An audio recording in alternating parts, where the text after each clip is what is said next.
સમગ્ર દેશ અને ગુજરાતના સપૂત દેશના વડાપ્રધાન માનનીય નરેન્દ્રભાઈ મોદીએ કેન્દ્ર સરકારમાં 12 વર્ષ પૂર્ણ કરીને દેશની અંદર સૌથી વધારે સમય પ્રધાનમંત્રીની જવાબદારીનો નિભાવવાનો જ્યારે કાર્યક્રમ કર્યો છે, એ કાર્યને બિરદાવવા માટે કેન્દ્ર સરકાર અને ગુજરાત સરકારની યોજનાઓ જન સુધી પહોંચાડવા માટે જનકલ્યાણ, વિકાસ અને વિશ્વાસના નારા સાથે પ્રત્યેક જિલ્લાઓમાં પ્રકારના સંમેલનો યોજવામાં આવી રહ્યા છે. આપણા સૌ માટે આનંદ અને ગૌરવની બાબત કે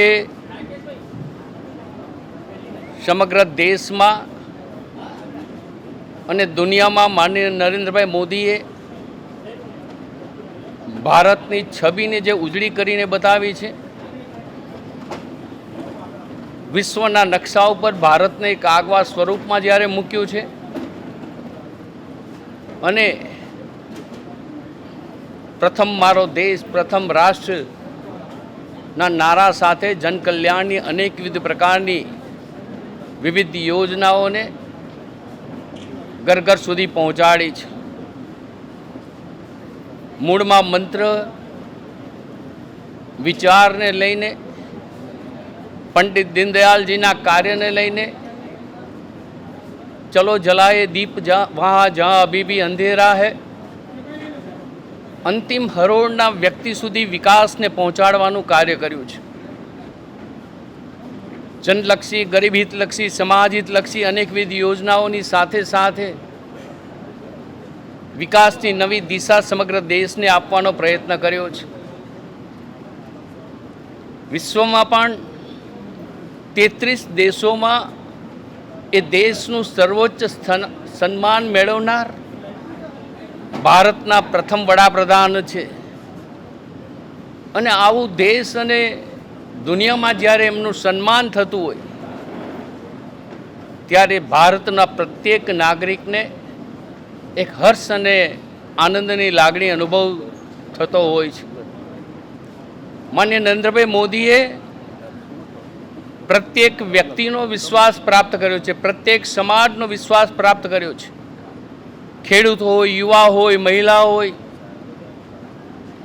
પ્રત્યેક વ્યક્તિ પ્રત્યે કોઈને કોઈ પ્રકારની રાજ્ય સરકારની યોજનાઓ મૂકીને, કેન્દ્ર સરકારની યોજનાઓ મૂકીને એ યોજનાઓ જે તે વ્યક્તિને સ્વાવલંબી બનાવે, ગરીબી રેખામાંથી બહાર આવે. દેશમાં 25 કરોડ કરતાં વધારે કુટુંબો કોઈ ગરીબી રેખામાંથી બહાર આવે એ કોઈ નાની સૂની ઘટના નથી.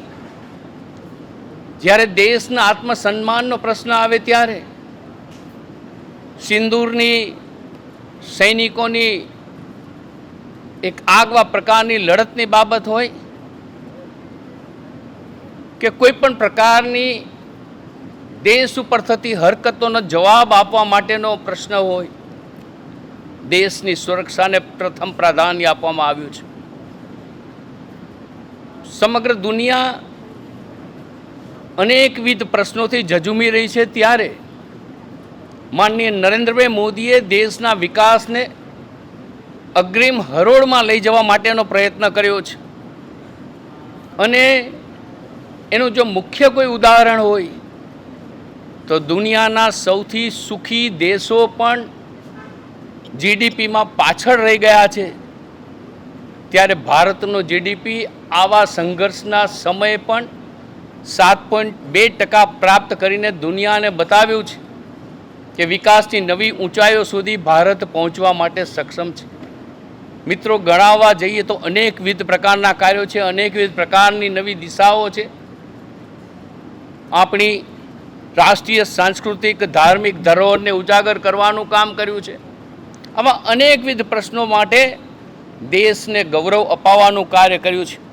અને એવા માનનીય નરેન્દ્રભાઈ મોદીએ જ્યારે સૌથી વધારે પ્રધાનમંત્રીની જવાબદારી નિભાવવાનું કાર્ય પૂર્ણ કર્યું છે ત્યારે એ પ્રત્યેક કાર્યકર્તા સુધી, પ્રત્યેક સમાજના હિતલક્ષી વ્યક્તિ સુધી પહોંચાડવાનું કામ એ ભારતીય જનતા પાર્ટીના બધા જ કાર્યકર્તાઓ કરી રહ્યા છે.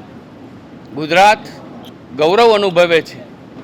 જે પ્રકાર 2001માં ગુજરાતની વિકાસની યાત્રા શરૂ થઈ, વોટ બેંકની રાજનીતિના બદલે વિકાસની રાજનીતિના દર્શન ગુજરાતને કરાવ્યા અને એ જ દર્શન 2014થી વિકાસની રાજનીતિના સમગ્ર દેશને કરાવ્યા. અને એના માટે વિશ્વાસ કોને કહી શકાય?